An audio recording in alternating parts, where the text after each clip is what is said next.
Now, some of the video you've been seeing today is straight out of a new online video called Pump Fiction, which, get this, proposes to put CNG filling stations at post offices around the nation. Earlier, I was able to sit down with his co-producers, Ron Mercer and Bob Hammack, who say they came up with the idea after answering a relative's question: if I buy one of these, where do I fill it up? And in working through that process, I was having a conversation with my cousin in Kansas City, and her name is Jan, and she was saying, "Okay, I'm sold. You've got me sold on this idea. Just tell me two things: where do I buy one, and how do I fill it up?" And she was right. No one had said here. No one had offered that answer for her, and so that's what brought us to this. And how do you do that? And I just kind of went through the process and came up with the post office. So can we let it out of the bag? The solution is? Yeah, putting CNG fill stations at the post office, using the postal facility as a location across the country. There's 30,000 locations, at least today there are, and using the facility to fill the postal vehicles and letting them save $1 billion a year in fuel cost, plus making money off of selling natural gas or providing the site to the private sector so that they can sell to the public in some form or fashion. So you kill two birds with one stone that way, and and it was a simple solution. Yeah, how economical is it to put in a CNG filling station? It's today it's a more expensive proposition than what I'd like to think about. It's in the neighborhood of several $100,000 if you want to have a larger facility. I think it can probably be made less for a smaller facility, and just like anything else, you scale it to size. Well, the beauty of the idea as well, this could, in theory, not cost the federal government and taxpayers any money. Because what you would do is the post office would issue an RFP, that's a request for proposal, and Free Enterprise would respond, because Free Enterprise wants to provide the fuel for the post office to save. So while they're putting a pump in, and this wouldn't be at all 30,000 stations necessarily, you'd pick out the ones that geographically would work out or can have enough space. But they would meet the post office needs for their vehicles, 200,000 some odd vehicles, by the way. And at the same time, if you make that pump available for the public, then as I travel across the country and I want to fill my car up with CNG, all I have to do is look for the American flag, because every post office has one.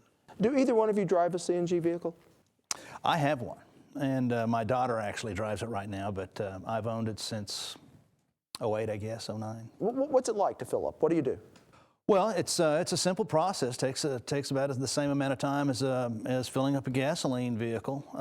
You attach a kind of a receptacle to your tank, and it's just a little nipple that comes out like this, and you put it on there and turn it on, and it takes about 5 minutes, and that's it. And what about the cost? Well, as we all know, it's a whole lot less. In the video, I think at that point in time, what was it, $1.39, $1.37? $1.39. Yeah, $1.39 a gallon. CNG. At a time when this spring, of course, we saw gasoline prices spike at $4. So here you're talking about a fuel that really is less than half price. We marveled how the government came out with a big stimulus package. It's in the news again. But think about the money that would be stimulated and that can be used by American consumers if we're spending half of what they spend on their fuel cost.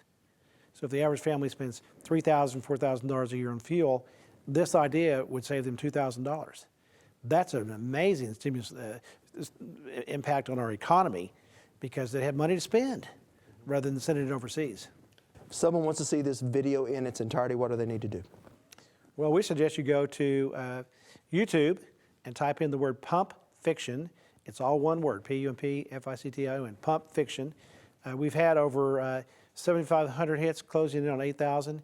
And what's interesting is the 8,000 viewers that we've had have been from all around the world.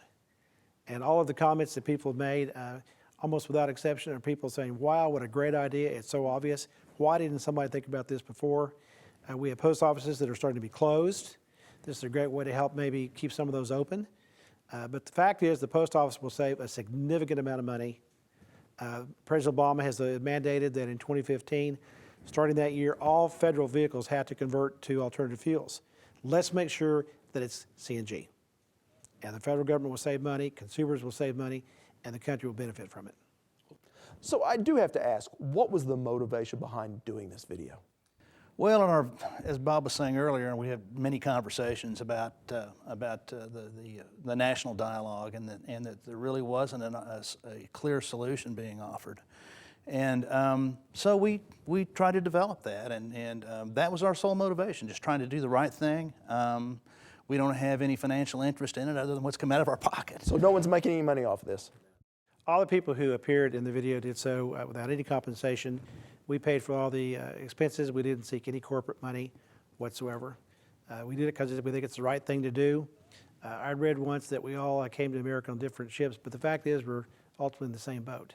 So we think it's important for all Americans to get involved, try to come up with ways to help make our country better. And this is one small way to do it. It has a great impact for American drivers, of course, and the post office at the same time.